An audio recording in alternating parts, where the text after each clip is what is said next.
Biar dalam damai sejahtera-Mu kami belajar firman Tuhan. Kami rindu pada firman-Mu. Berfirmanlah bagi kami Tuhan. Di dalam nama Yesus, firman yang hidup itu, kami berdoa. Amin. Mari silakan duduk semua. Bapak Ibu Saudara-saudara, Shalom. Dalam sukacita kita di malam hari ini, saya ajak kita untuk melihat kembali tema yang diberikan kepada saya, dan ini bagi kita semua. Hidup menyelipkan daging, mengenakan roh. Sebuah refleksi dari Galatia pasal 5 ayat 24 sampai 25. Dan untuk kesempatan sukacita ini, saya ajak kita buka bagian Alkitab kita menurut surat Galatia pasal 5 dari ayat 22 sampai ayat 25. Galatia pasal 5 ayat 22 sampai ayat yang ke-25. Yang sudah dapat katakan amin. Amin, betul. Separuh dia tidak buka Alkitab juga amin. Itu tipu, itu dia pun nama itu. Galatia pasal 5 ayat 22 sampai 25, firman Tuhan berkata demikian. Tetapi buah roh ialah kasih, sukacita, damai sejahtera, kesabaran, kemurahan, kebaikan, kesetiaan, kelemah lembutan, penguasaan diri. Tidak ada hukum yang menentang hal-hal itu.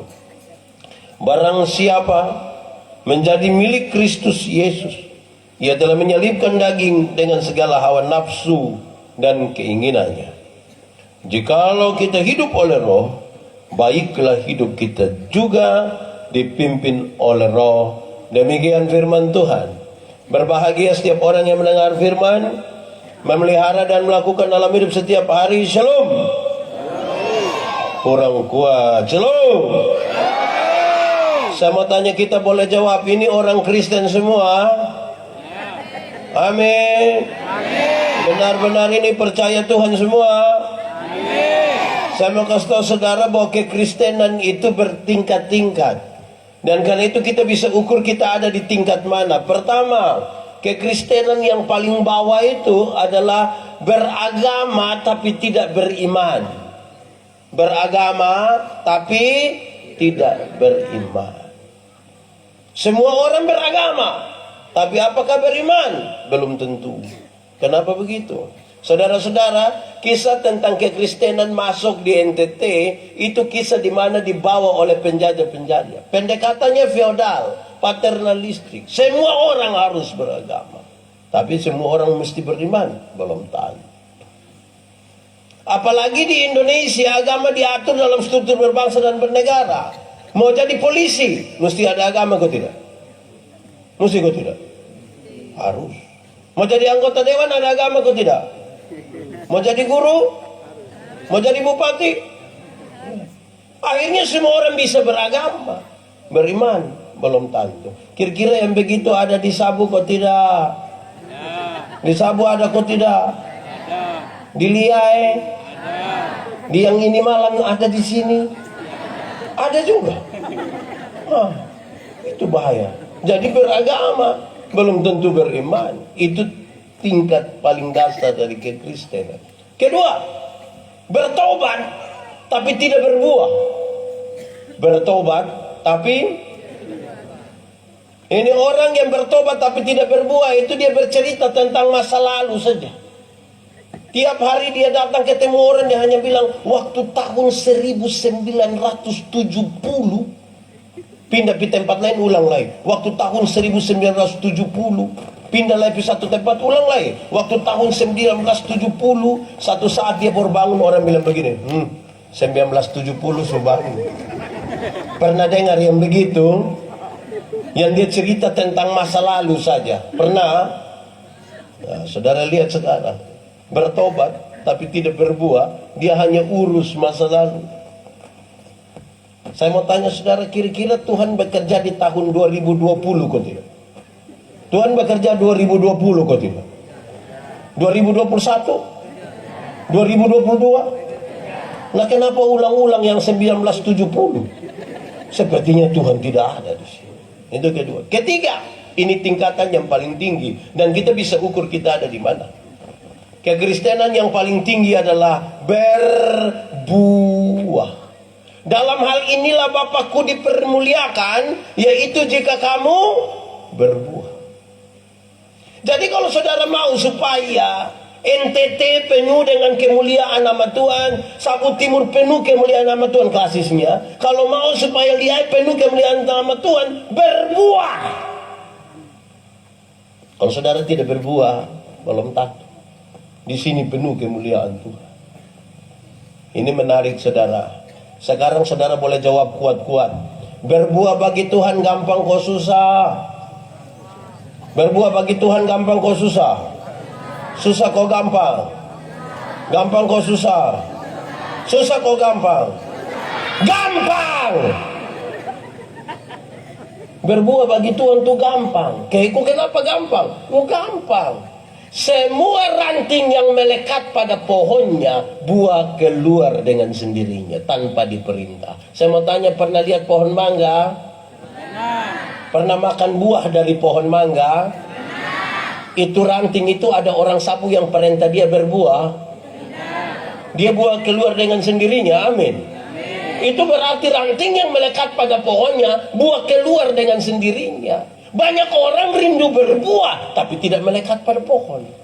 Akhirnya dia pun buah ada, tapi buah plastik. Pernah lihat lemon plastik? Pisang plastik? Makan enak. Jadi mau berbuah bagi Tuhan, cukup melekat pada pohonnya, buah keluar dengan sendirinya. Yang sekolah angkat tangan, yang sekolah. Sekolah. Oke. Kalau kita belajar tidak akan turun tangan. Dari tanaman yang cari makanan itu apa? Terus akar kirim kemana? Di daun ada proses apa? Apa? Terus setelah jadi makanan dia kirim kemana? Dia kirim ke ranting, buah keluar dengan sendirinya tanpa disuruh. Banyak orang rindu berbuah tapi tidak melekat pada Tuhan. Bagaimana mau berbuah? Nah saudara-saudara, sekarang itu ketika kita melihat tentang buah, baru kita mengerti ini tema. Dari buahnya orang kenal pohonnya. Saudara mau tahu pendeta Yandi ini ada Roh Kudus di dia atau tidak? Jangan lihat waktu dia berkhotbah semua baik habis. Buah yang dihasilkan itu apa? Amin kok. Buah apa itu yang paling penting? Khotbah tentang kasih tiap hari dia pun istri pun ini bangka. Di sini ada suami biasa pukul istri. Ada. Di Lihai ada. Itu yang faham apa? Atau sebalik dia pun pertanyaan. Ibu-ibu yang biasa kena pukul dari suami coba angkat tangan. Jangan. Berani angkat tangan pulang kena pukul ulang. Siapa mau tanggung jawab?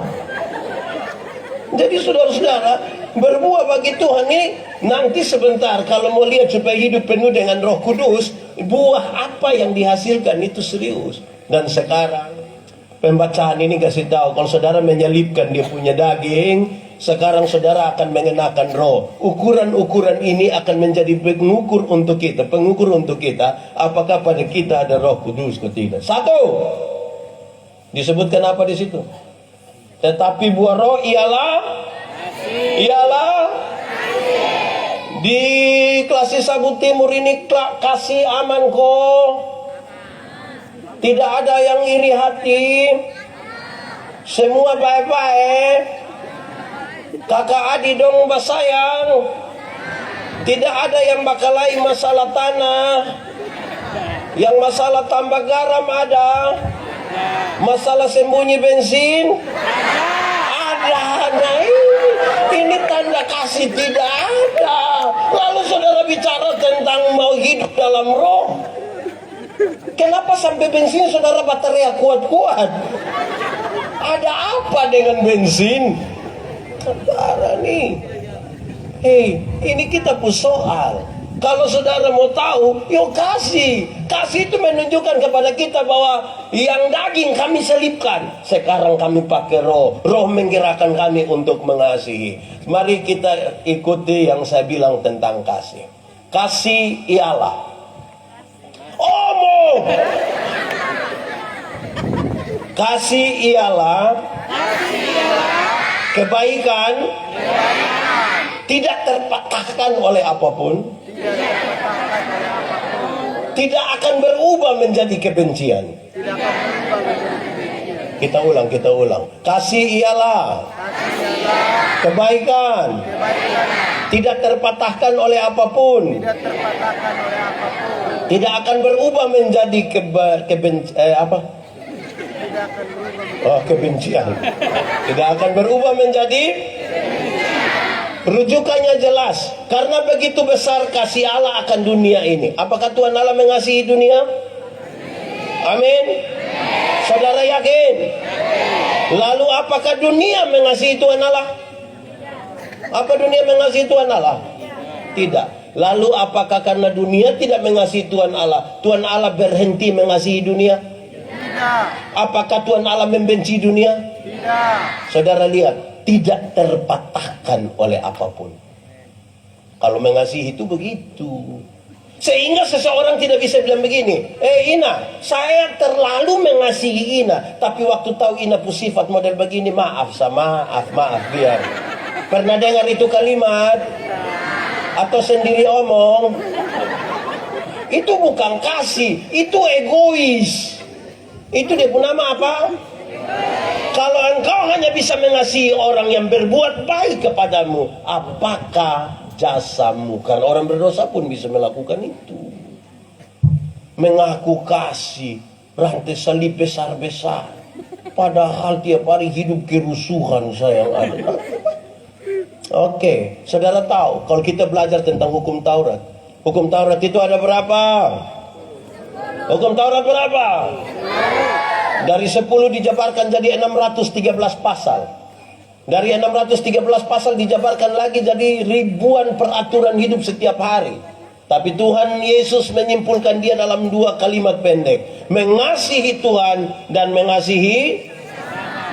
Dari 2 kalimat itu Tuhan simpulkan dia menjadi 1 kata saja, yaitu kasih.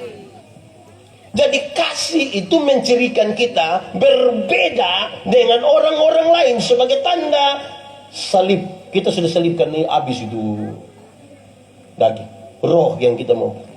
Di salib itu tanda kasih yang sangat besar. Amin kok.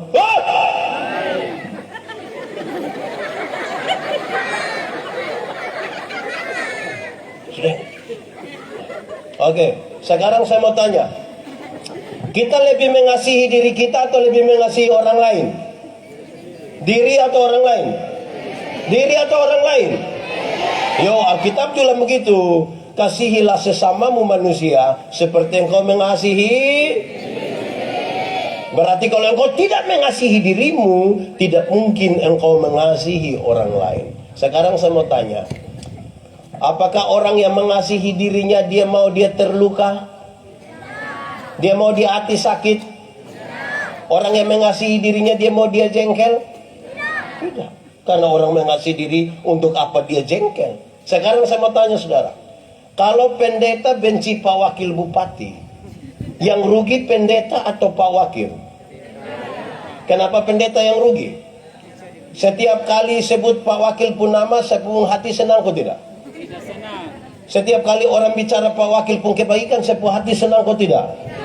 Setiap kali Pak Wakil bilang shalom Pak Pendeta, saya pun hati senang kok tidak?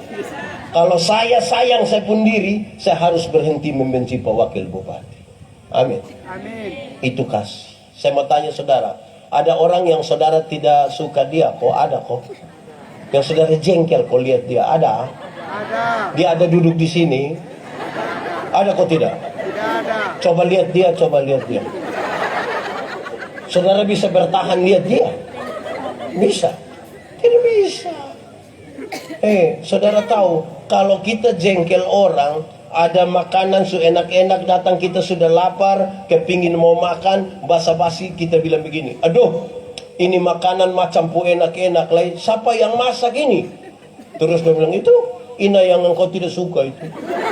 Woi, itu langsung nafsu makan hilang bapak. Sengaja terima telepon juga keluar kok jalan, lapar toh.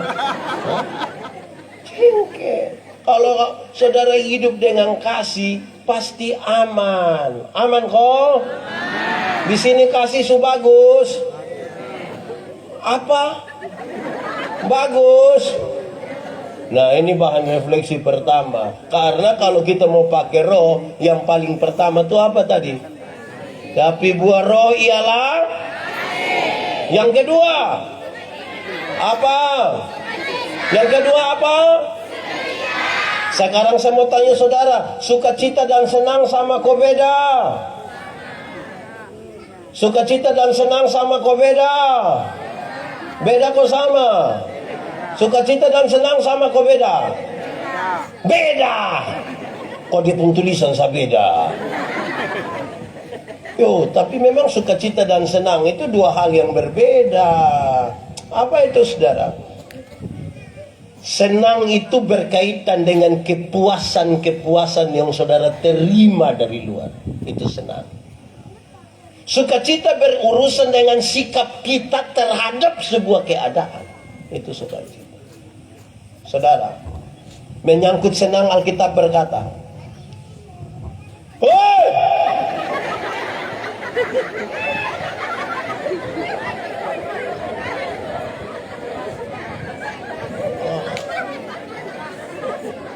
Dua kali lah ya." Oke, dengar. Menyangkut senang Alkitab berkata, ada waktu untuk senang, tapi ada waktu untuk. Jadi kalau saudara sementara senang sekarang, ingat, sedikit lagi susah. Kalau saudara sementara susah sekarang, mungkin sedikit lagi mati. Oh, kita juga tidak tahu kita hidup sampai kapan. Atau di sini ada yang tahu. Nah, tetapi menyangkut sukacita Alkitab berkata, bersukacitalah senantiasa. Baik waktu saudara senang, baik waktu saudara. Tapi mari kita jujur, ada banyak orang cari Tuhan untuk dapat senang, bukan sukacita. Tapi kalau senang yang saudara cari, saudara, dunia bisa berikan bagi saudara. Kalau sukacita yang saudara cari, hanya bisa ditemukan di dalam siapa? Uang yang banyak membeli kesenangan, tapi tidak dengan sukacita.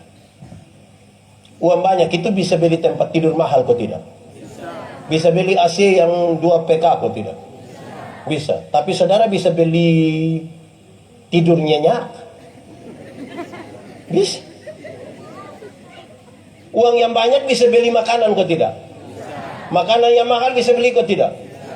Tapi saudara bisa beli selera makan? Berarti untuk sukacita tidak terbeli dengan uang. Sekali lagi, kalau senang yang engkau cari, dunia bisa berikan bagi saudara. Tapi kalau sukacita yang saudara cari, hanya bisa ditemukan di dalam siapa? Ada orang di Kupang itu yang kalau dia pemalas, dia bilang begini, mari kok kita pi ini Lipo, kita pi tengah-tengah Jubai, cari-cari senang. Justru dalam hati senang. Coba bayangkan sampai sana, kita kan hanya mau lihat-lihat barang. Orang lain belanja baru kita hanya lihat sah. Orang lain belanja kita lihat sah. Hati senang.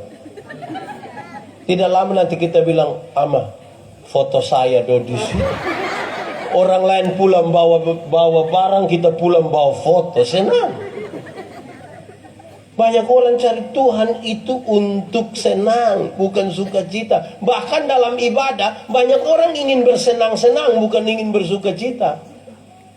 Saya mau kasih saudara, senang itu bagian dari sukacita, tapi senang itu bukan sukacita. Sama ke ban itu, tahu ban? Tahu ban? Nah, ban itu bagian dari oto, tapi ban itu bukan oto. Supaya jangan baru naik ban kira dia sudah naik oto. Senang dan sukacita dua hal yang berbeda. Amin kok? Oh, saya senang orang-orang kesehatan dong selalu bilang kebersihan bagian dari iman. Amin. Oh memang kebersihan bagian dari iman, tapi kebersihan itu bukan iman. Sebab kalau bersih itu yang iman, banyak orang lebih bersih dari kita. Betul ke tidak? Sehari ini bersih kok kotor. Sehari kau Saring itu bersih kok. Bersih bagian dari iman, tapi bersih bukan iman. Supaya jangan salah. Nah saudara lihat, orang bersuka cita itu, dia tahu dia pusikap. Dia tahu dia pusikap terhadap keadaan. Baik senang, baik. Orang yang bersuka cita, kalau dia mengambil sebuah sikap iman, ada orang mati, orang pu istri sedih, keluarga sedih, betul ke tidak? Atau di sini kalau orang mati kita senang.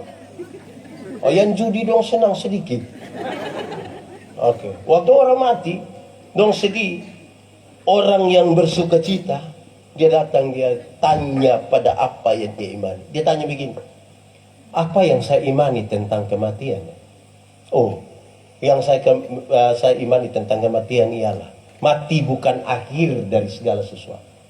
Mati adalah tempat di mana kita diubah dari tubuh yang dapat binasa ke dalam tubuh yang tidak dapat binasa, supaya kita hidup dalam kekekalan bersama Kristus di sorga. Berdasarkan keyakinan iman itu dia menyanyi, sabar dalam susah. Saudara tidak tahu ini lagu? Tidak tahu? Nah kenapa suruh saya solo? Sabar dalam susah sukamu. Sabar apa? Tuhan ada sertamu. Sabar, sabar apa?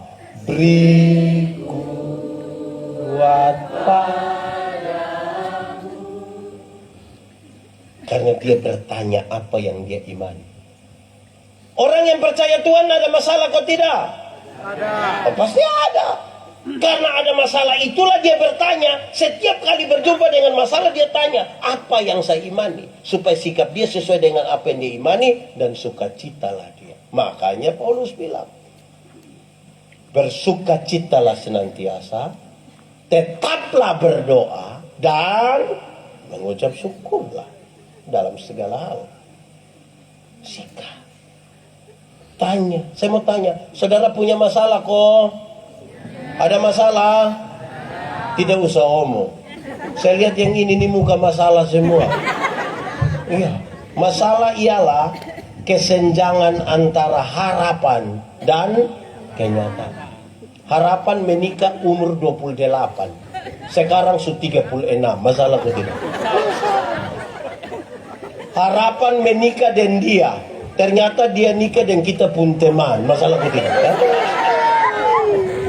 Tapi kalau ada masalah begitu tanya, apa yang saya imani? Amin kok.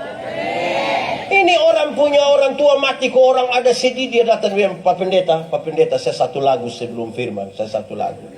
Terus dia mulai menyanyi. Di dalam doamu kau sebut nama. Itu separuh semula. Terus di interlude-nya dong suruh anak kecil satu baca puisi dengan judul Ditinggal Ayah. Menurut saudara orang sedih kok tidak? Habis menyanyi baru dia bilang, semua menangis. Bangga kalau bikin orang menangis. Orang kalau sudah kedinginan karena kehujanan, jangan celup tambah dia di kolam. Di sini ada yang orang sedih dia datang bikin tambah sedih lah, ya ada. Ada di sini. Laki-laki kok perempuan. Laki-laki kok perempuan. Nah dia pakai baju warna biru.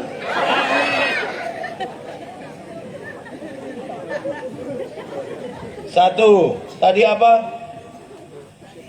Satu apa? Apa? Dua. Tiga. Apa? Saya mau tanya saudara, di sini penuh damai sejahtera? Aha. Saya mau kasih tahu saudara, damai sejahtera ialah segala sesuatu yang mendatangkan kebaikan bagi umat manusia. Itu namanya damai Nah, segala sesuatu yang mendatangkan kebaikan bagi umat manusia yang disebut damai sejahtera itu tidak semuanya enak. Betul kok tidak? Tidak semuanya enak. Saya pakai contoh saja. Saudara pernah sakit gigi? Pernah rasa sakit gigi? Dia sakit kok tidak sakit. Pokok namanya sakit gigi. Itu orang yang cipta dan menyanyi itu lagu yang bilang lebih baik sakit gigi daripada sakit hati. Itu karena dia belum pernah rasa. Dia belum pernah. Sakit gigi itu Bapak, kita pakai kepala taruh di bawah, kaki di atas lah. Malam tidak bisa tidur, taputar. Orang menyanyi di ruang sebelah kita yang tersinggung di sini. Sakit gigi itu sakit hati lah, sakit semua. Betul Nah, saya mau tanya, siapa yang waktu dia sakit gigi, dia putar ame air gula manis tinggi, terus dia kumur-kumur. Disabu bisa begitu. Terus kita tanya, kenapa kumur air gula? Dia bilang, Bapak biar rayu ini ulat dong, kodong jangan terlalu apa. Bisa begitu. Saudara lihat, untuk mendatangkan kebaikan itu obat pahit Bapak. Obat pahit. Jadi jangan saudara pikir mendatangkan kebaikan semua enak. Jangan pikir begitu. Tuhan mengerjakan banyak hal untuk mendatangkan kebaikan bagi kita. Kadang-kadang tidak pas dengan yang kita mau. Kadang-kadang tidak pas. Manusia ini suka selalu ada dalam 3 kondisi yang akan saya sebutkan. 1, ada kondisi di mana kita mau dan Tuhan juga mau. Nah, itu bunyi di. Saya mau tanya saudara sekarang, pernah alami kok tidak kita mau dan Tuhan mau? Pernah? Itu saudara purasa karmana. Witalau senang kepingin bersaksi di segala tempat karena pas kita mau Tuhan juga, pas kita mau Tuhan juga.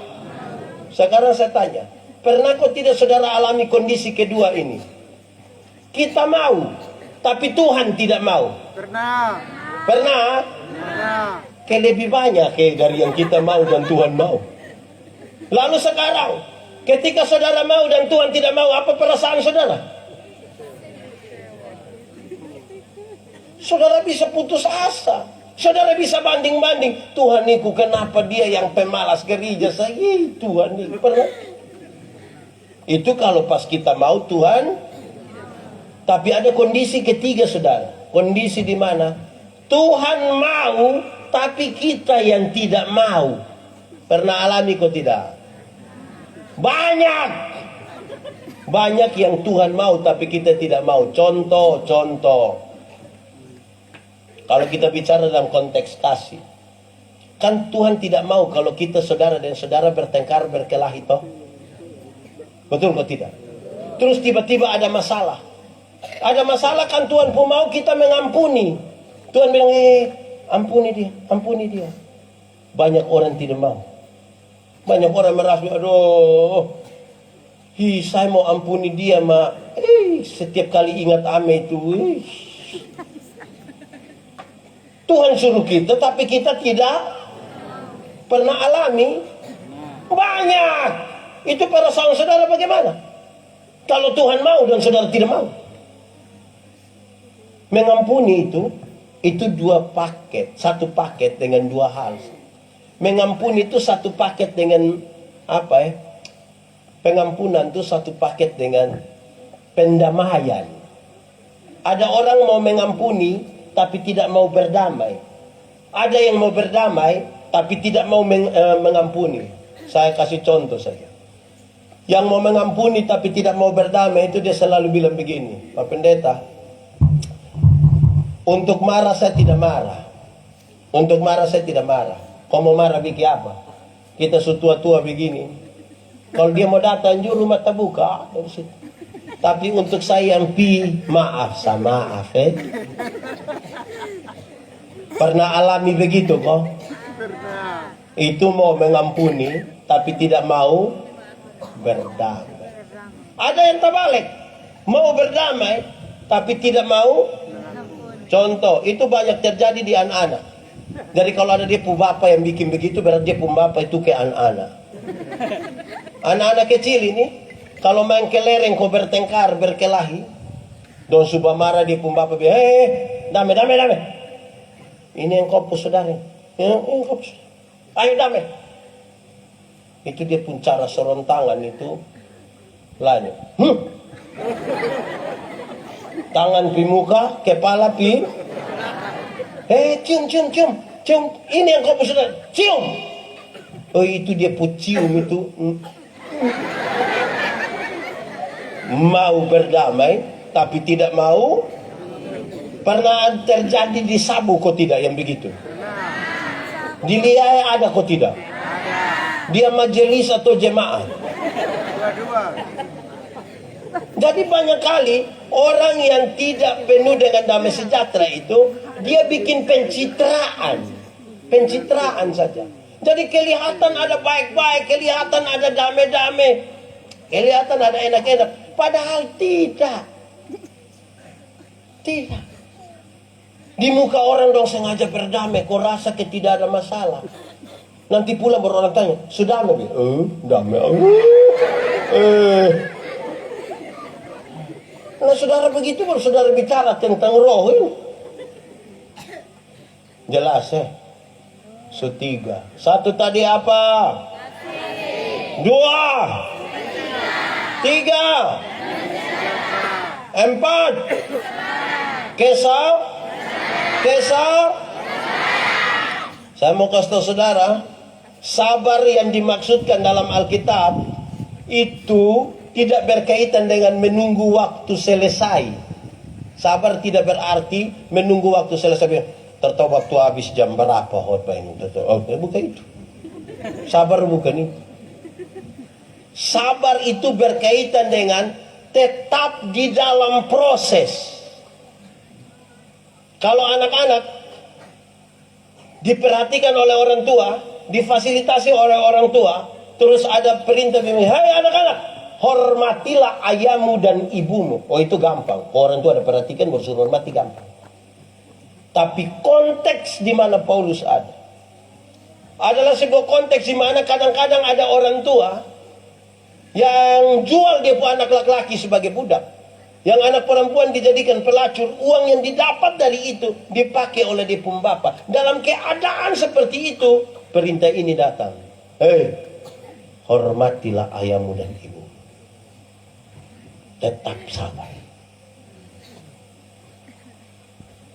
Orang liai sabar-sabar kok. Kenapa suara ke hilang? Sabar-sabar. Tidak. Zaman sekarang ini banyak orang tidak mau sabar. Dia mau cepat-cepat. Betul kok tidak? Saya pakai contoh saja tentang kesabaran. Dalam kesabaran itu kan ada proses. Banyak orang di hari ini, di perkembangan zaman seperti ini, tidak suka proses. Dulu di dunia ini hanya ada satu binatang yang dia punya nama ayam. Nama apa? Tahu ayam? Ayam. Ini ayam ini hanya dibedakan antara ayam jantan dan ayam. Tapi tiba-tiba muncul ayam potong. Muncul ayam. Akhirnya kita sebut itu tadi yang namanya ayam itu berubah menjadi ayam kampung. Padahal dulu dia hanya ayam. Sekarang dia jadi ayam. Akhirnya bikin kita jadi bingung. Sebenarnya ini ayam kampung yang dipotong atau ayam potong yang di kampung. Kita itu jadi pusing. Nah, kenapa Pak Pendeta omong ayam? Dengar saudara, saudara dengar.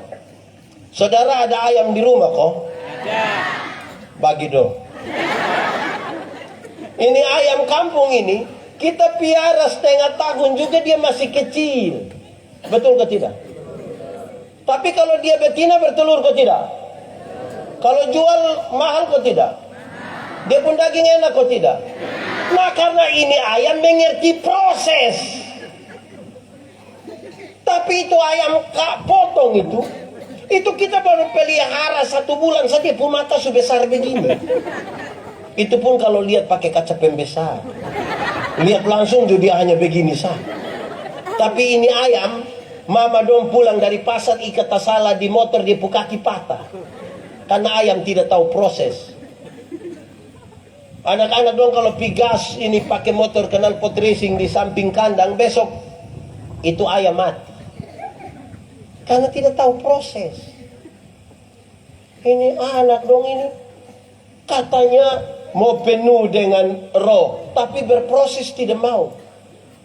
Saya marah banyak ini orang tua dong, mama-mama, bapak-bapak dong di pasar dong bawa telur ayam kampung.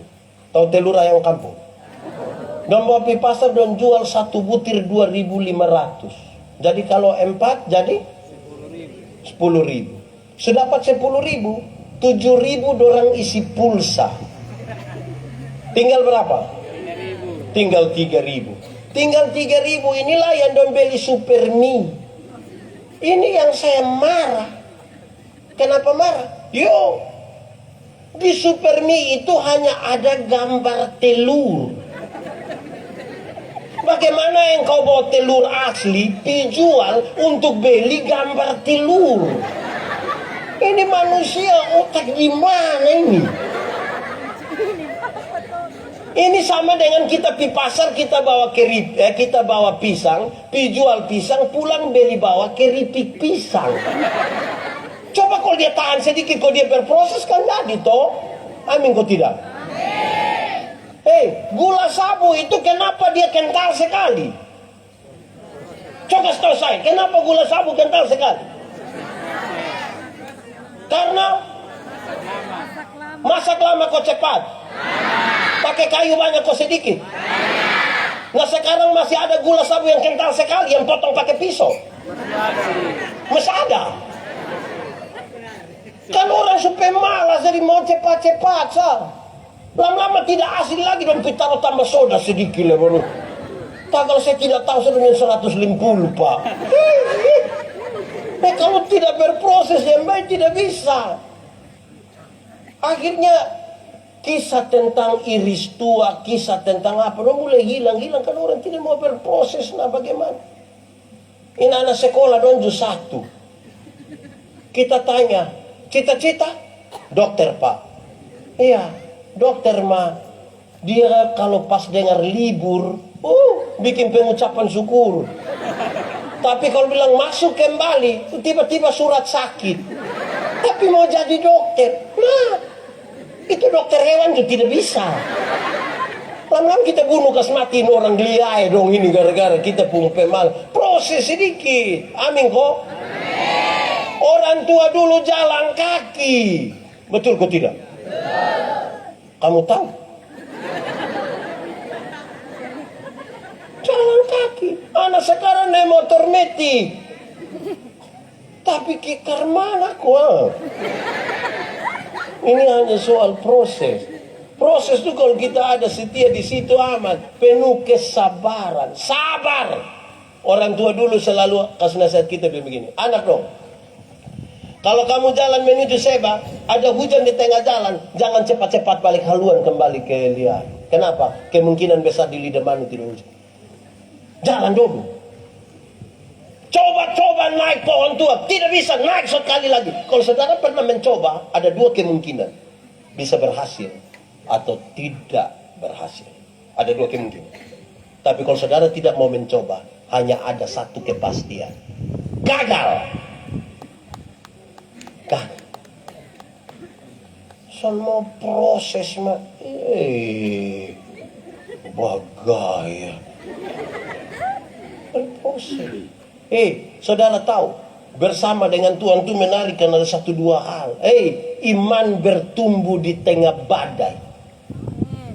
Tuhan tidak pernah menjanjikan lautan tenang, tidak pernah janji. Bukan laut kalau tidak ada gelombang. Air yang tidak ada gelombang itu nama apa? Aqua. Tidak ada gelombang. Laut yang ada. Betul kok tidak? Ya, proses. Seorang petinju yang disebut petinju hebat itu kalau dia pernah bertinju di orang. Betul kok tidak? Mau bayangkan kalau latihan terus foto, latihan foto, menang siapa? Proses. Kita sayang ke apa kok? Jadi bertahan di dalam proses itu sebuah kesabaran. Seberapa? Berapa? 1, 2, 3, 4, 5. Ini dong murah hati kok. Wih, kita nih kadang-kadang penuh kemahalan. Senyum sumahalai, minyak mahalai. Iki semua mahal habis nih. Oleh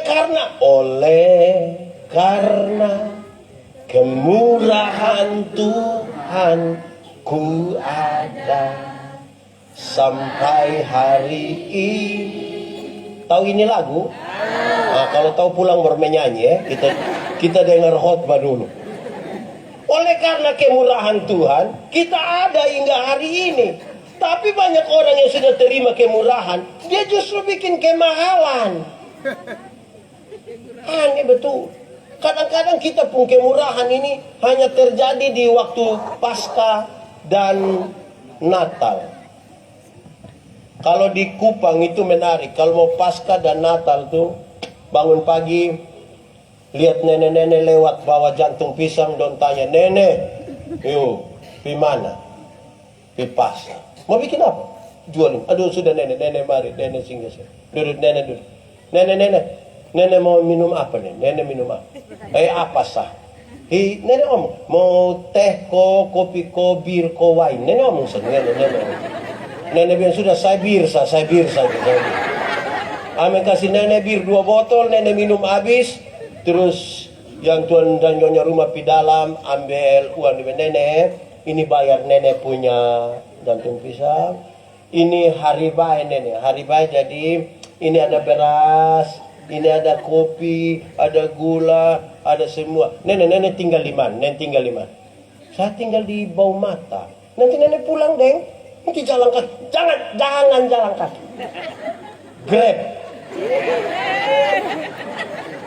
Grab jemput nenek antar pi Bau Mata. 3 hari kemudian itu nenek datang kembali.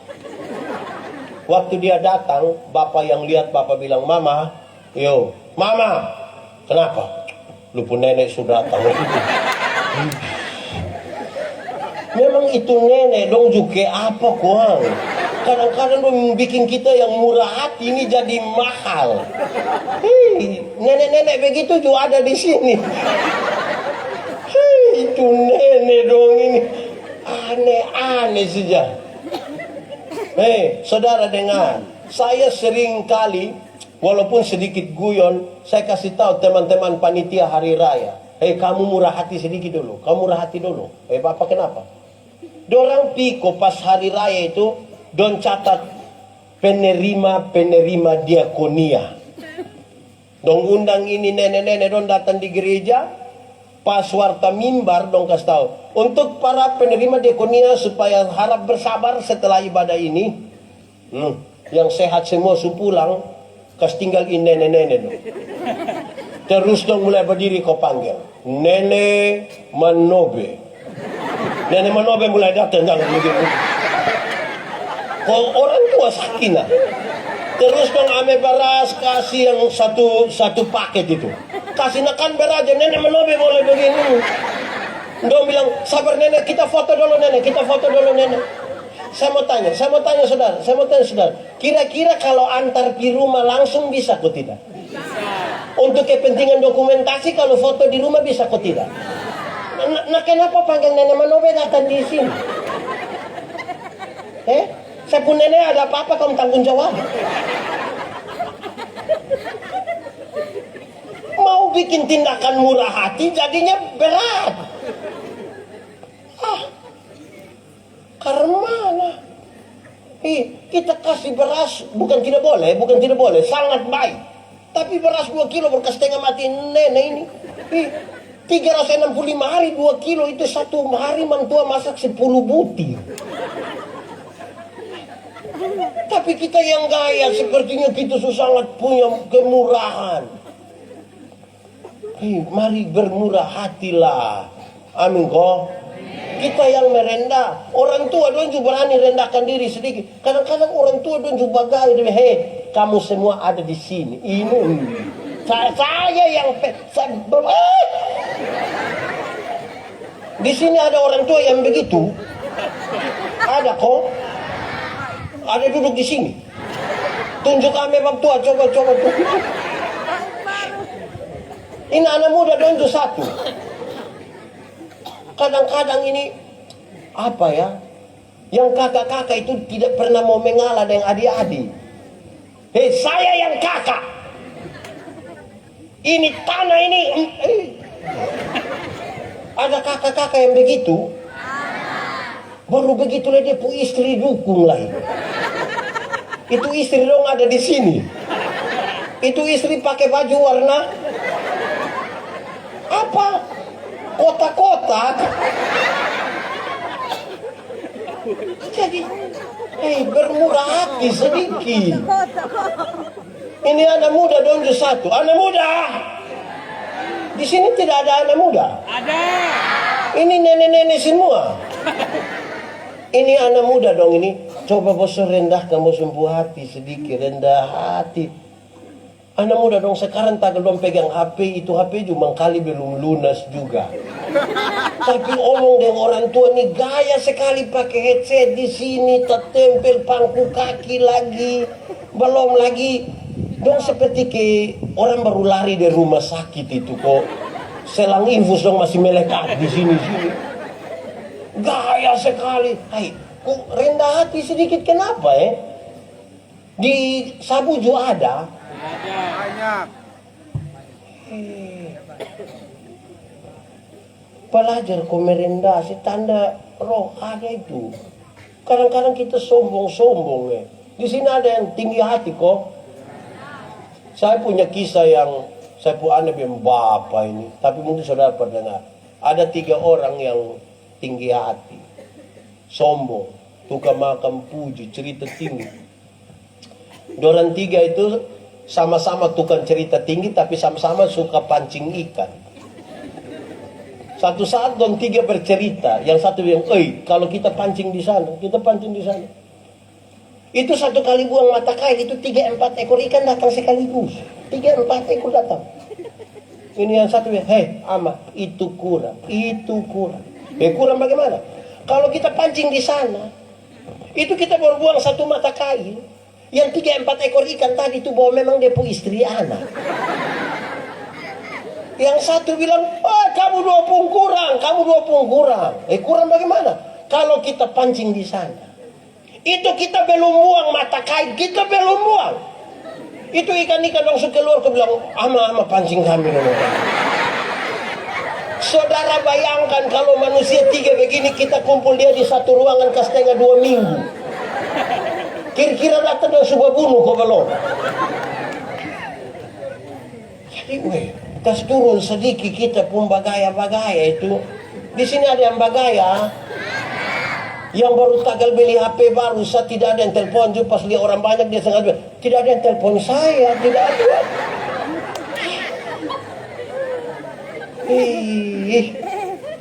Di Sabu ada kok. Anak-anak ada. Kamjang ikut dong Seberapa? 1 2 3 4 5 6 kebaikan. Yang baik angkat tangan. Woi mantap. Yang lain angka mah dia angka setengah. Itu kadang-kadang baik, kadang-kadang jahat. Mantap, turun tangan. Saudara dengar. Saya mau sampaikan pada saudara. Saya punya teori sendiri tentang kebaikan. Kebaikan itu respon. Kebaikan itu apa? Respon terhadap apa? Respon terhadap kasih karunia yang Tuhan sudah berikan kepada kita dan cuma-cuma. Saya mau kasih contoh saja tentang kebaikan. Orang yang sudah berespon terhadap kasih karunia, dia pasti akan melakukan kebaikan. Saya kasih contoh. Anggap saja saya dengan ini siapa? Anggap saja saya dengan ini ama ini, kami dua tidak saling kenal. Memang kami dua tidak kenal. Terus saya dapat dia pun nomor telepon, saya telepon dia. Ama, sebentar malam jam 12 bisa ketemu saya di depan rumah jabatan wakil bupati kok. Menurut saudara dia pergi kok tidak? Oke, kami dua tidak kenal. Dia ada ayam satu di rumah. Saya pergi ke rumah. Kira-kira dia kasih saya itu ayam kok tidak? Kasih kok tidak? Coba yang bilang kasih supaya saya mau pergi ke rumah. Oke, saya ganti pertanyaannya. Saya mau kasih dia oto baru satu. Kira-kira dia mau kok tidak? Oke, terus saya beli oto baru satu kasih dia Pajero Sport. Ya harga kira-kira 600 juta lah. Waktu saya kasih ini ambil. Cuma-cuma ini saya kasih. Ada perubahan perilaku dari dia ke saya kok tidak? Ada. Saya telepon jam 12 malam datang kok tidak? Saya pergi ke rumah ada ayam satu dia kasih kok tidak? Kenapa kok dia tak kujubai begini? Kenapa tiba-tiba dia baik begitu? Pajero. Karena dia sudah lebih dahulu menerima sesuatu dengan cuma-cuma dari saya toh. Amin toh. Jadi seluruh kebaikan yang dia kerjakan itu dia pakai sebagai ungkapan syukur kepada Tuhan. Karena dengan Tuhan sudah berkorban bagi saya tidak bisa balas semua. Hanya ini yang bisa saya lakukan. Hanya ini Tuhan, persembahanku, segenap hidupku, jiwa dan raga. Sebab tak ku miliki harta yang cukup berarti untukku. Sudah diam Joshua. Jadi ya kalau sudah terima dari Tuhan itu nak bikin tidak batingkah-batingkah dengan Tuhan. Tapi kita ini kadang-kadang ada majelis jemaat itu yang misalnya ibadah ini saya tidak tahu di sini ada ibadah hari Senin ada? Rabu? Jumat? Oke, terus pengumuman. Ibadah hari Senin dipimpin oleh Menobe. Rabu Menobe. Jumat Menobe. Terus dia bilang, tidak ada orang lain. Saya sudah, biar saya, dan kamu hidup sah. Kok bisa begitu? Bayangkan kalau itu hari Tuhan bilang tidak ada orang lain, lu tidak usah. Jadi kebaikan itu respon terhadap kasih karunia. Kita tidak akan, tapi kita ini kadang-kadang kekarmana ya. Kalau di Tuhan itu kita kehitung-hitung malah persembahan. Saya kasih contoh persembahan. Ini sama-sama uang. Ada orang itu yang dia ambil itu dia cara lipat itu. Isi tanya, Ama, kenapa sampai begitu sekuat-kuatnya itu? Dia bilang, Bapak, kalau tangan kanan memberi, tangan kiri tidak boleh tahu. Saya bilang, iya, Ama pun tangan kiri tidak tahu, tapi saya tahu. Ini pasti 1000. Makanya begini. Kalau 100.000 itu kan tidak mungkin begini Bapak. Separuh itu bisa pegang di ujung. Kadang-kadang pakai batok.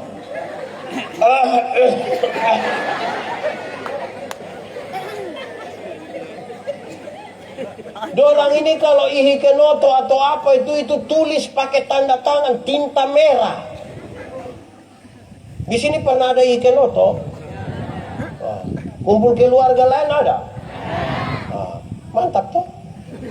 Tapi coba kalau pergi gereja, aduh, itu dong sudah bilang, ini Ama, nanti singgah sedikit di kios, Mama dong pernah singgah kios.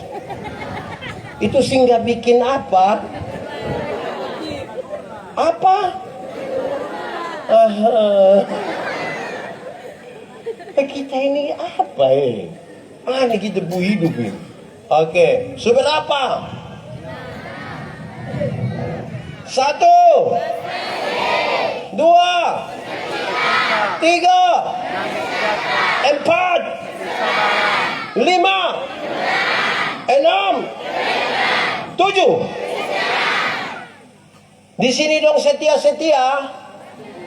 Iya. Setia banyak orang.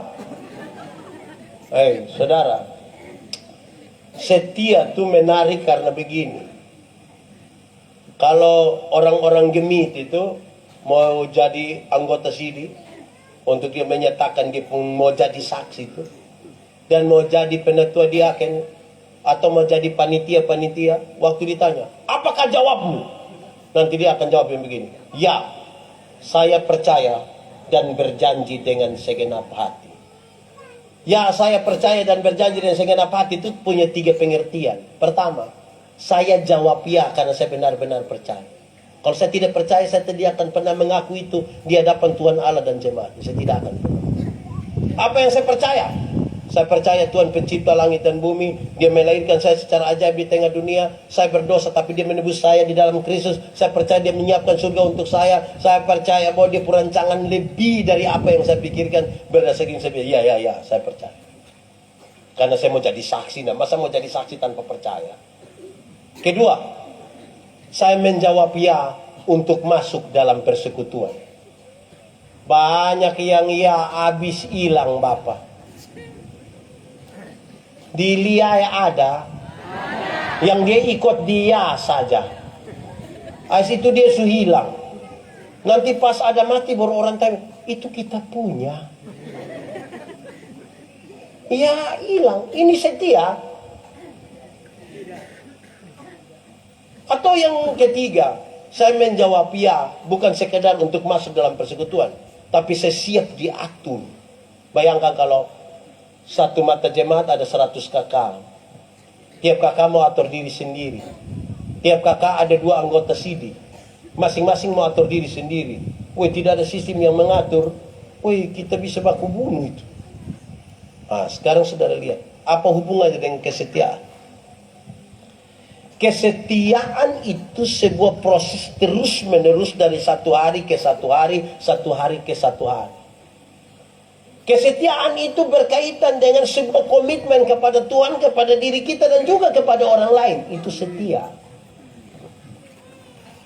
Orang yang setia itu dia punya integritas yang baik. Karena sekalipun semua orang sudah memilih jalan yang salah, dia akan tetap walaupun sendiri dia akan tetap di jalan itu. Itu setia dia punya.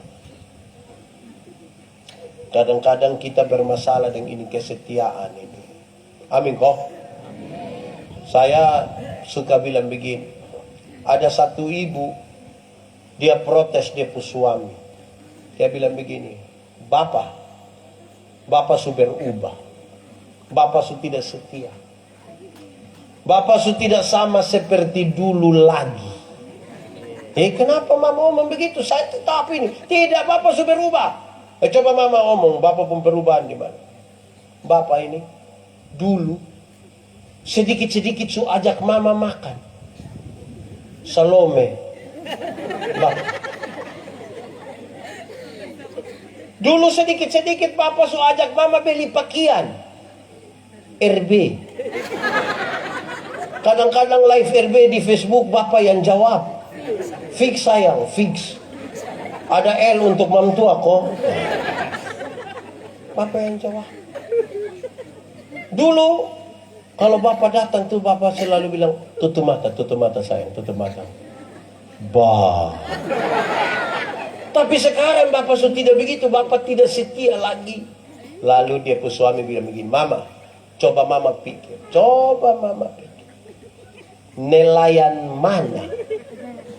Nelayan mana yang kalau sudah dapat ikan dia masih buang umpan? Cuma pikir. Oh, jadi Bapak cari umpan saya saja. Bapak pikir saya ikan? Oke, bye. Malam mau tidur, mama tua masuk di kamar, kunci pintu, kasih mati lampu. Bapak tua datang mau buka, tidak bisa. Bapak tua bilang, mama, iya, buka pintu dulu. Tidak. Mama, tidak, tidur di luar. Mama, kenapa begini? Kita dua kan suami istri, kenapa buat saya begini? Terus dia pu istri bilang, Bapak, coba Bapak pikir. Nelayan mana? Nelayan mana yang mau tidur dan dia pu ikan? Di sini ada yang nelayan tidur dengan ikan.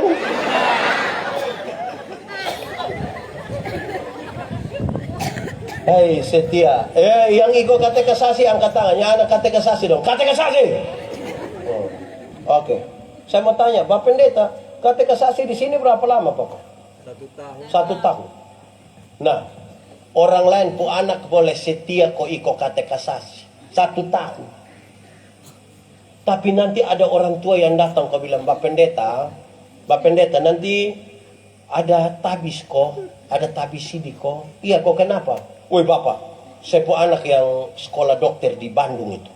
Itu anak pintar sekali. Itu antara pintar. Itu dosen belum tahu dia setar semua, Pak.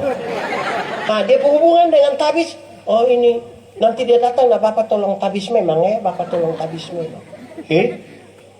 Kalau Pak Pendeta bilang tidak, dia pun Bapak tersinggung. Mau balik Papa nama gereja. Mau pindah dari gereja. Pindah! Mau kasih takut siapa? Kita ini dalam gereja juga suka ancam ini. Aduh, orang lain tuh anak boleh setia ikut, tidak masuk 3 kali itu dianggap bermasalah sekali. Kok dia tuh anak datang, kira-kira di katekisasi aja. Kakak ikut katekisasi kok? Ya, bisa kakak yang di belakang yang baju garis-garis ikut. Ada ajar kamu bunuh orang, ada ajar cakar kupon putih, ada. Kok ada belajar, kenapa kok tidak suruh ikut? Bagaya, so tidak ikut lagi baru nanti tanya, apakah jawabmu? Terus dia sangat dramatis. Saya ngajak bilang, iya, saya percaya dan sudah jangan. Mau jawab, iya saya percaya. Itu dia yang suruh orang foto memang. Baru kirim ke kampung. Banyak kita tidak setia. Saudara tahu, sebagai pendeta ini kadang-kadang kita ini tabis doang. Setabis si dia habis, ini mau jadi saksi Kristus ini. Siap untuk menjalankan semua. Baru tabis boleh omong dramatis begitu. 6 bulan kemudian dia datang dan dia pun bapak mama. Pak Pendeta, tolong dulu. Tolong apa? Tolong saya dulu. Tiap hari tolong lusa. Kenapa? Bapak, kita sunika dinasang. Jadi bapak tua tidak bisa pindah, hanya saya yang pindah. Jadi pun bapak bilang, namanya anak dong semua begitu, kita mau bilang apalah yang. Terus dia pun mama bilang, kita orang tua pun tugas ini kan hanya urusan. Terakhir pendetanya bilang, jadi jarak antara pengakuan dan penyangkalan kita ini. Nona muda. Menikahlah dengan laki-laki yang setia dan takut Tuhan. Dia tidak akan menyakiti engkau. Dia akan setia terhadap engkau. Dia akan membawa engkau datang kepada Tuhan. Gitu. Jadi ajak kamu punyong dong ikut ibadah pemuda. Walaupun berat ajak. Ama ibadah. Ama ibadah. Ama ibadah. Nanti kalau dia tidak mau kasih tau dia ada kue. Siapa tahu kalau kita ini kalau ibadah tuh kita tidak terlalu setia Baca Alkitab. Di sini ada yang suka baca Alkitab kasih habis ada. Boleh angkat tangan. Mantap, terima kasih. Yang lain, mantap, terima kasih. Yang lain, saya mau kasih tahu saudara, yang subaca kas habis sampai belum tentu mengerti. Yang subaca kas habis. Apalagi. Tapi aneh, kalau nonton TV dong setia, film Korea itu dong hampir dong juga ngomong pakai bahasa Korea. Ikatan cinta. Itu biar sampai jam 1 iklan porno juga tetap, betul? Itu mama dong di sini. Bapak dong pemain film. Itu. Tapi kalau bilang mau baca Alkitab, pas angkat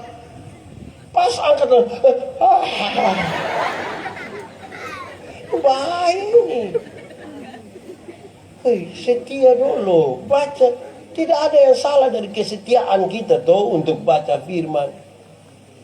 Kita ini bisa duduk lama-lama, tapi kalau ibadah ini, saya paling tidak suka itu kalimat pendek yang bilang, baik, kita akan masuk dalam ibadah singkat yang akan dipimpin. Hai, kalau ibadah ibadah saja, pakai durasi kestabilan Bapak kita waktu ibadah tuh 1 jam. Ini ibadah singkat. Nonton singkat ada. Setia sedikit. Kadang-kadang kita kurang setia. Lanjut. Seberapa? 1, 2, 3, 4, 5, 6, 7, 8. Kelemah lembutan terdiri dari 2 kata, yaitu lemah dan disambung menjadi. Saya mau kasih tahu saudara, kelemah lembutan itu bukan berarti omong pelan-pelan. Kelemah lembutan itu bukan berarti bilang maaf, sapung kaki lu injak. Itu bukan itu bukan itu. Kelemah lembutan itu bukan jalan permisi. Bukan bilang. Kelemah lembutan bukan itu. Saudara, kelemah lembutan ialah titik paling tengah antara benar-benar marah dan benar-benar tidak marah, supaya orang marah pada waktu yang tepat dan tidak marah sembarang.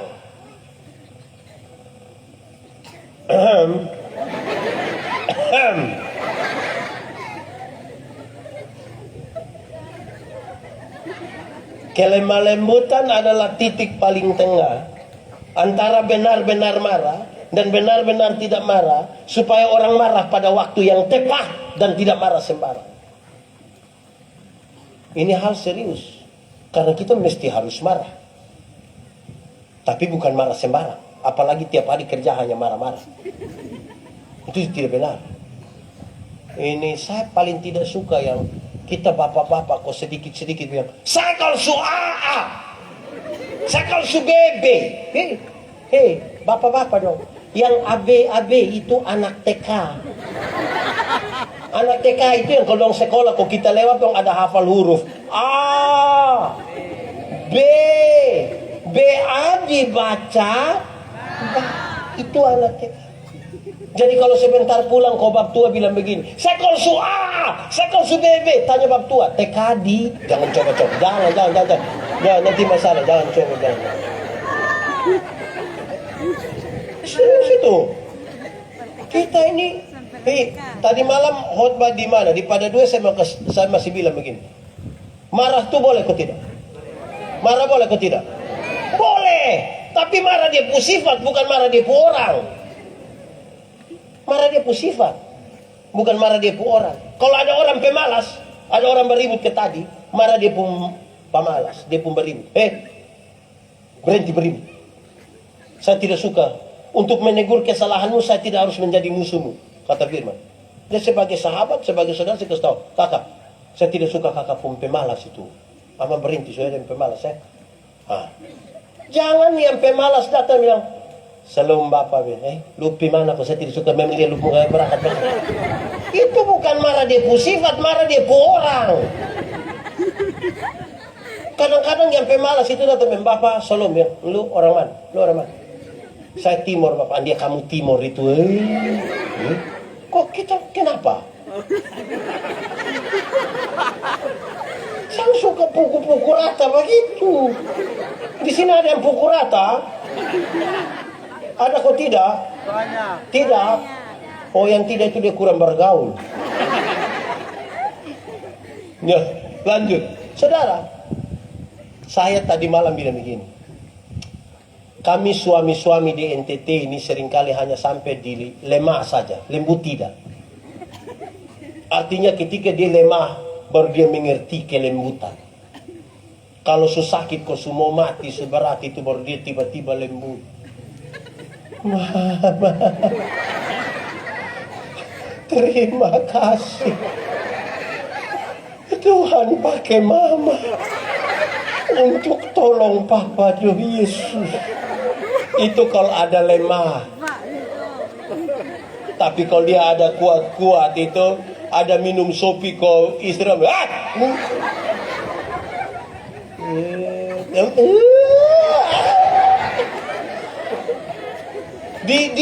Di sabu ada, di liai, di ini ibadah. Siapa pun bapak, coang tangan, siapa pun bapak.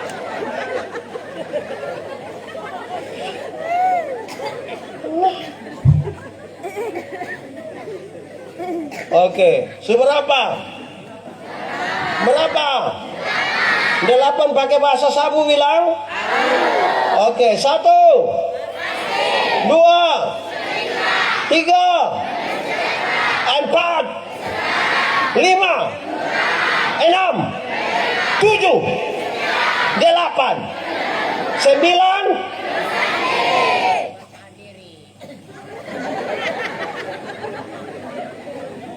Saudara, kuasai diri. Dengar, ini kita bicara roh nih bu.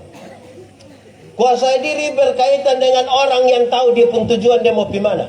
Itu dia pun nama penguasaan diri. Orang yang sukses adalah orang yang tahu dia datang dari mana, mau menuju ke mana, dan dengan cara apa dia berjalan. Itu sukses. Mari kita mengerucut ke penguasaan diri. Karena dia tahu dia pun tujuan dia mau ke mana. Katakanlah dia mau pergi ke Mesara. Waktu dia keluar sampai situ, ada pilihan belok kiri atau belok. Karena dia tahu dia mau ke Mesara, maka dia harus jaga dia pun diri untuk belok ke mana? Kiri. Walaupun dia sebelah, dia bilang, mari sudah pasiar-pasiar sedikit. Ya. No. Sampai di cabang atas ada pilihan lurus atau belok kanan. Kalau dia mau pergi Mesara, dia pakai mana? Itu kuasai diri. Aman. Sekarang saya pakai contoh supaya jangan terlalu bata putih. Anggap saja saya dengan Pak Wakil Bupati, kami dua mau perang lawan orang. Saya dan Bapak tua ada pegang senjata ini. Kami dua merayap dari satu tempat duduk ke tempat duduk yang lain. Musuh juga ada merayap dari sana datang. Merayap. Tiba-tiba saya injak Bapak tua pu sepatu. Menurut saudara Pak Wakil marah kok tidak? Marah kok tidak? Tidak marah. Karena ada sesuatu yang lebih penting di sana. Itu mau injak juga Bapak tua dia. Tapi coba bayangkan kalau tidak ada musuh, tidak ada apa-apa, kami duduk sama-sama, tiba-tiba saya muat kaki di bab tua pus sepatu. Itu minimal Bapak bilang, lu tidak ada mata. Minimal. Saudara lihat orang yang kuasai diri dia pun tahu dia pun tujuan di mana.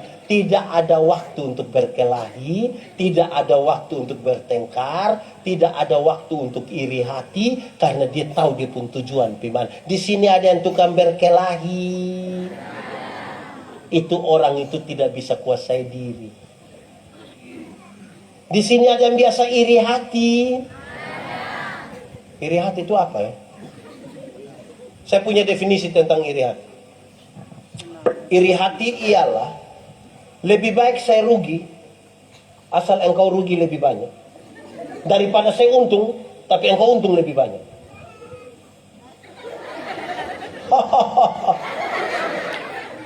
Saya pakai contoh. Ada dua orang yang tukang iri hati, dua-dua berdoa kepada Tuhan. Karena Tuhan tahu orang dua tukang iri hati, Tuhan suruh malaikat. Bila malaikat bilang dan dua. Malaikat bilang begini, karena kamu dua tukang iri hati, maka satu saja yang boleh omong kepada Tuhan. Tapi yang tidak omong akan dapat 2 kali lipat dari apa yang diminta oleh yang omong. Di antara kamu dua siapa yang berani? Woi, dua-dua tidak mau. Ini bahaya. Saya minta kaya, baru dia lebih kaya. Oh, tidak. Akhirnya kami dua tarik lot, tarik undian. Ternyata saya yang harus pilih untuk berdoa. Yang saya pikiran ini, kalau saya minta motor 1, waktu dapat berapa? 2. Wah, ini bahaya. Akhirnya saya bilang begini, Tuhan, kasih saya mata buta 1. Kalau saya mata buta 1, waktu mata buta berapa? Buta 1 rugi kok tidak? Rugi kok tidak? Tapi lebih senang lihat orang buta 2 toh? Nah, itu dia pun nama iri hati. Sama kayak kita pulang dari sini, ada orang bawa motor lari dari kita belakang, serempet dia lewat 20 meter dia jatuh. Brrr, kita bilang apa? Mampus. Picek teh kita pun bapak yang jatuh. Senang sekali lihat orang susah dan susah sekali lihat orang. Di Sabu ada? Banyak. Ada? Banyak kok sedikit? Awi. Orang lain yang beli motor, nah dia yang tidak tidur di rumah. Cek dulu, cek apa? Tahu dia kredit kok. Orang iri hati itu, kalau tinggal berapat-berapat itu, yang sebelah mau tumis sayur ini. Dia kas panas minyak, taruh bawang. Kan pasti yang sebelah juga tidak mau kalah. Dia kasih tahu anaknya, kas panas minyak. Kasih panas. Minyak panas ada dong, kasih tahu bilang, Mama, bawang tidak ada. Mama bilang, sudah, lu ambil aku percik-percik begini, itu tidak apa yang penting. Nah, bayangkan kalau orang hidup macam begini ini. Tolong, ada apa-apa tuh kuasai diri, bisa kok? Dulu itu ada zaman Porkas, tahu Porkas? SDSB, tahu Yang lain di sini kita tahu ambak pasal. Ada satu orang ini dia dapat ini 10 juta waktu itu. Dia terlalu senang. So dingin begitu, mah dia buka dia punya jaket, dia putar-putar begini baru bakar dia punya jaket. 10 juta waktu itu bukan uang kecil. Setelah dia bakar habis baru dia sadar. Ternyata itu kupon ada di depo jaket. Makanya kalau senang tolong kuasai diri Tuhan. Dong ini anak muda dong ini bawa motor ini kadang-kadang apalagi kalau sudah tambah mabok itu di pesta. Oke, semua tangan di atas semuanya. Oke. Itu dong. Itu tinggal sa polisi jemput. Tolong kuasai diri. Mama dong, pernah jengkel bapak kok? Kalau jengkel tahan diri. Kok itu siapa pun suami? Tolong kuasai diri. Ini suami bersampai-sampai berangkat keluar dari sini berangkat. Suami sudah bilang, kenapa kasih tinggal saya dengan anak-anak? Makanya omong itu tolong jaga. Di sini ada yang tukang kaget. Yang kaget langsung bamaki ada. Itu mamtua atau babtua? Ada di sini. Aduh tolong berhenti. Yang saya tadi malam kasih tahu, yang tukang bamaki itu berhenti. Bamaki ialah mengeluarkan barang-barang yang tidak perlu dikeluarkan. Tolong kuasai diri, kau jangan begitu. Kalau ada anak kecil, kau bareng dong diam-diam di situ ngomong untuk apa? Kalau ada anak kecil umur 1 tahun dia baru belajar ngomong, baru tiba-tiba dia bamaki, tanpa kita setuju kita masih bisa terima, kan dia belum mengerti. Anak kecil itu, kalau dia mandi habis, biar dia tidak pakai apa-apa, dia pun bapak dan mama pun tamu ada, dia tidak pakai apa-apa, dia bisa keluar dari jalan-jalan. Betul kok tidak? Kan dia tidak mengerti. Tapi coba dia pun bapak. Coba bab tua mandi habis, terus ibu-ibu wanita gemitong ada latihan menyanyi di situ, baru bab tua keluar. Bapak tuh bilang, "Hai Besti."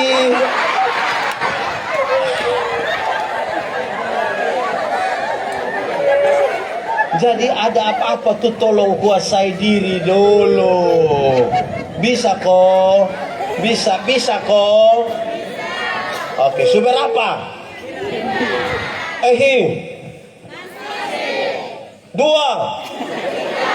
3, 4, 5, 7, 8, 9. Saudara lihat. Tolong kuasai diri, tolong kuasai diri. Dengar, ini 9 ini, sekarang saya minta yang komputer, laptop, kasih tunjuk itu ayat 22. Semua lihat, mau lihat pisana juga boleh, lihat pisin juga boleh. Cepat!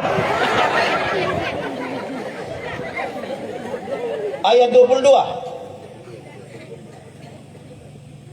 Galatia pasal 5 ayat 22. Saudara baca sampai kata kasih 1, 2, 3. Tetapi roh ialah kasih. Cukup. Kuasai diri.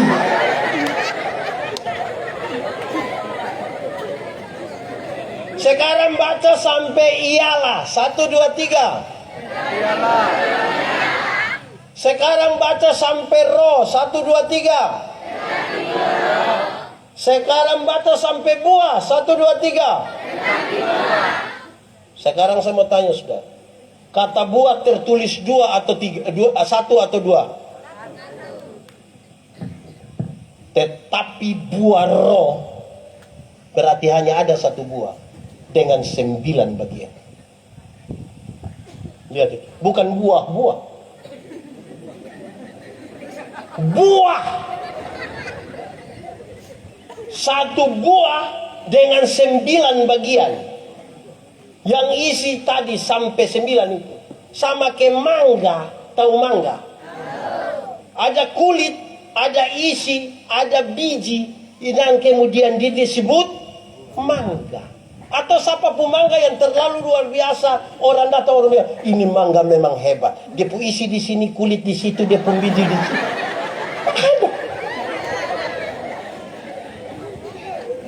Buah 1 dengan 9 bagian.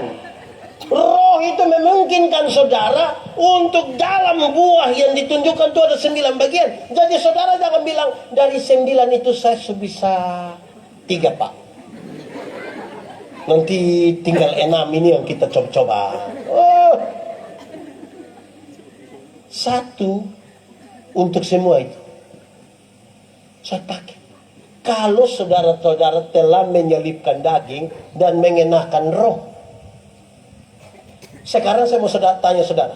Pasti saudara kan tidak setuju banyak juga. Banyak yang pikir, masa begitu pak? Kok masa? Baik. Sekarang saya mau tanya saudara. Roh tinggal di dalam saudara. Kalau roh tinggal dalam saudara, dia mengajarkan apa bagi saudara? Kenapa lihat saya?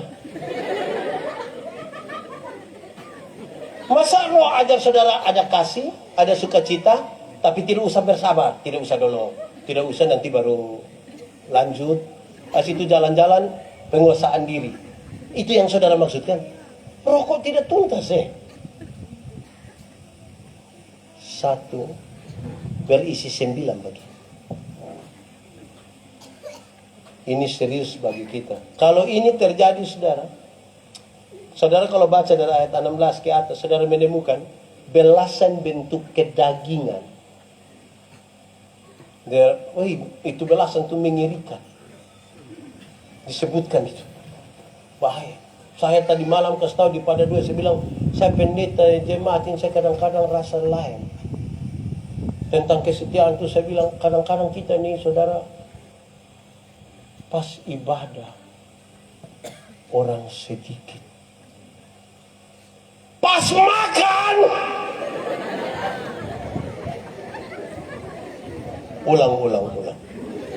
Waktu ibadah, orang pas makan. Roh mana yang ajar kita begitu? Amin kok.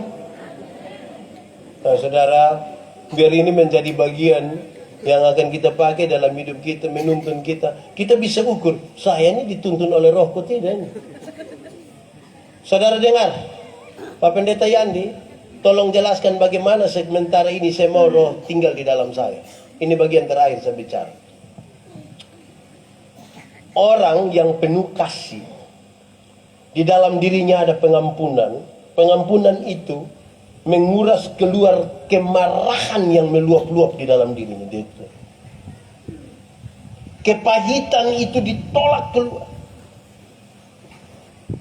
Energi negatif itu dia tolak keluar. Hati menjadi bersih. Waktu hati bersih itulah Roh Kudus masuk di dalam. Buah keluar dengan sendirinya. Dengan demikian saya mau bilang pada saudara, roh tidak akan hidup bersama-sama dengan orang yang penuh dengan kepahitan dalam hidup.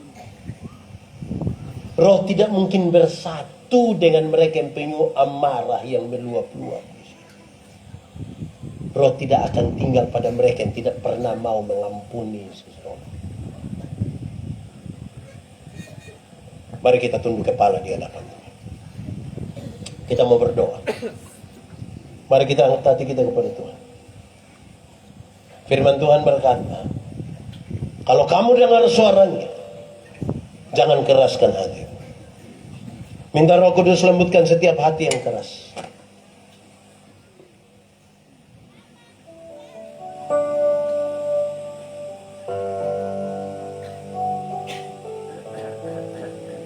Kau hiasi kehidupanku dengan kemurahan-Mu. Kau rancangkan masa depanku penuh dengan harapan. Aku ada saat ini, semuanya karena kasih-Mu. Aku hari ini semua berkat kemurahan-Mu. Terima kasih Yesus, Engkau sangat baik dan amat baik bagiku.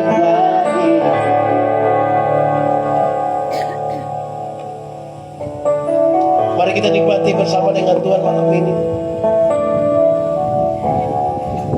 Kalau ada hal yang ingin kita sampaikan kepada Tuhan malam ini, biarkanlah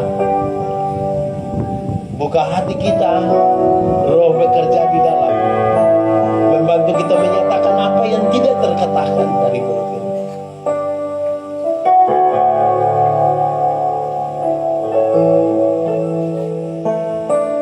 Kau hiasi kehidupanku dengan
yang sungguh ingin mengalami sesuatu dari Tuhan, yang mau supaya firman ini tertanam di dalam hati, dia boleh angkat tangan kepada Tuhan.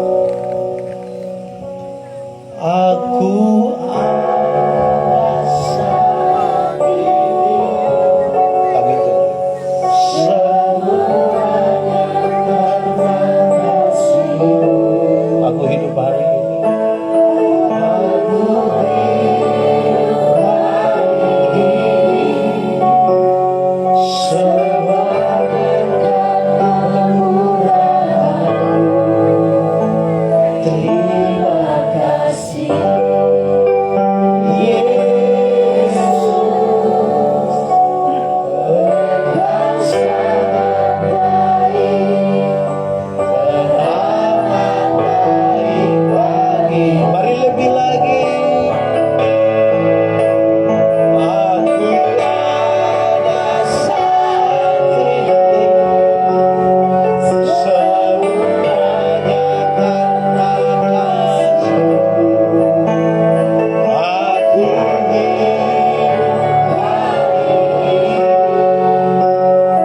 semuanya karena kemurahan.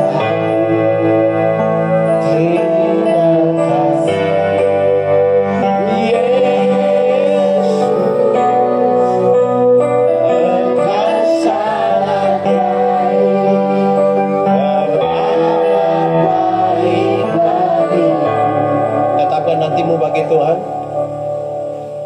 Mari kita berdoa. Tuhan Yesus yang baik, curahkanlah roh-Mu di dalam kami. Tinggallah di dalam hidup kami.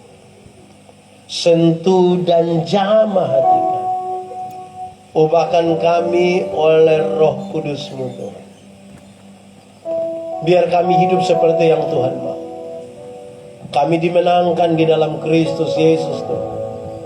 Yang oleh tuntunan Roh Kudus kami menjadi saksi-saksi. Supaya kami kuat di tengah-tengah dunia ini. Dalam segala sesuatu yang kami alami, situasi apapun, senang ataupun susah, kami tahu bahwa Tuhan tidak pernah biarkan kami sendiri. Berkati kami malam ini Tuhan. Ubahkan kami yang berbeban berat sesuai firman Tuhan. Mari kepadaku setiap kamu yang letih lesu dan menanggung berat, aku akan memberikan kelegaan kepadamu. Berdasarkan janji-Mu Tuhan, hamba berani berkata kepada mereka yang datang dalam beban mereka, kamu dilepaskan di dalam nama Tuhan Yesus. Pulanglah dengan sukacita, bukan karena saudara tanpa masalah, tapi karena Tuhan kita tidak akan pernah membiarkanmu berjalan sendiri. Terima kasih Tuhan. Terpuji nama Tuhan. Terpuji nama Tuhan. Di dalam nama Yesus kami berdoa. Amin. Curahkanlah kuasa-Mu Tuhan. Mujizat terjadi di tempat ini. Curahkanlah kuasa-Mu Tuhan. Mujizat terjadi segala. Sejemput kita semua berdiri.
Terima kasih kepada hamba Tuhan Bapak Yendi yang telah memberkati kita. Yang diberkati oleh Tuhan, tolong berikan senyuman dan kasih tepuk tangan yang paling meriah. Kalau roh Tuhan ada di sini, maka dengan sendirinya buah itu akan terlihat. Tinggal kita pulang dan tanya, dan kita lihat sudah ada buah atau belum. Tuhan memberkati kita semua. Kita akan masuk dalam persembahan. Kita akan memberi yang terbaik bagi Tuhan. Hamba Tuhan tadi sudah singgung, saya tidak perlu mengulang kembali. Mari kita memberi dengan kerelaan, dengan apa yang ada pada kita, untuk mendukung pelayanan yang ada.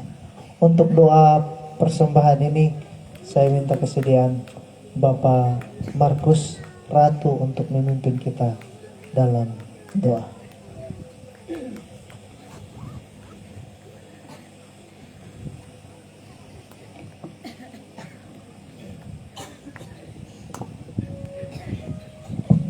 Mari kita berdoa.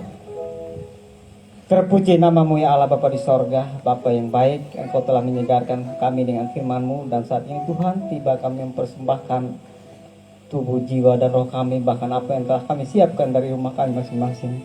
Sebelum itu Tuhan, mari Engkau memberkati persembahan kami, agar berkenan kepadamu untuk memperlebar pekerjaan-Mu di muka bumi ini. Ampuni kami Bapa, dalam nama Yesus kami sudah berdoa. Amin.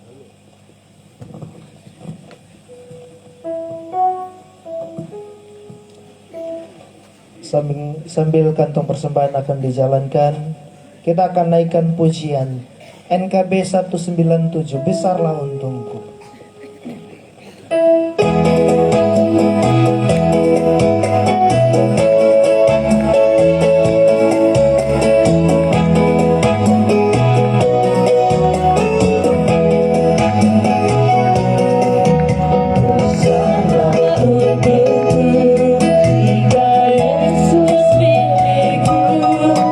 Bersyukur jiwaku karena kau layak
dilanjutkan dengan kesaksian pujian dari anak-anak PPA, kemudian akan dilanjutkan dengan vokal grup kaum ibu dari Rai Robo. Dipersilakan.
Terima kasih untuk anak-anak yang telah mempersembahkan pujian untuk kemuliaan Tuhan.